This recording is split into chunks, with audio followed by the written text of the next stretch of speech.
Peygamberimiz näme diýipdir? Ey musulmanlar, şeytanı özüňizi güldürmäň. Şeytan günni öz leşkerini iýerýän milletin arasyna. Bu iş beni gelýärler. Suriýa öz leşkerinden şular hakykat zatdy. Efsane däl ha. Musulmanlar güýmemek däl, Peygamberiň aýdan kep. Ha, falan şeytan näme etdiň sen diýip iblis soraýar diýe. O şeytan näme diýär? Ey başdagymyz, ähliň arasyna düşdüm, gaharlaryny getirdim. Ayrılmadım ýallaryndan, ayrılmadım, sevişdirdim.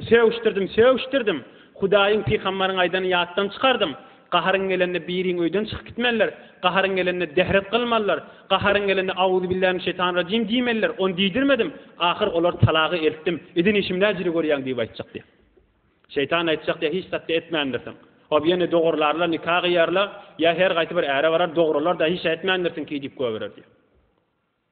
Emma o bir sen näme etdiň? Men eden işim iki dogan, oğlanlar vuruşdy, jenanlar vuruşdy, oňsyny ikilerini kepleşdirmedim. Sen ne zat etmändirsin? Bir ýaşuly bolar, ikisini kepleşdirer da diýdi. Sen näme etdiň üçlenji? Men bir jenana bilen erkeň arasyna düşdüm. Ay jamaa wara bolmaly, ay bir ýüregimde pägahym. Ay näme boljak? Ay sana adamyň täwlerenek.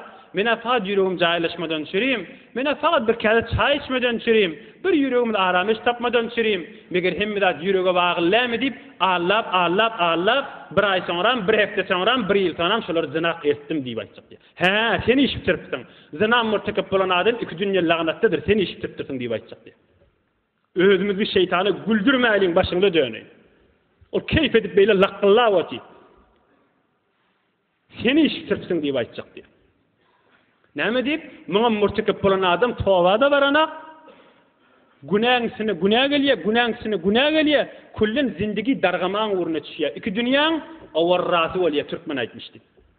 Sen iş bitiripdiň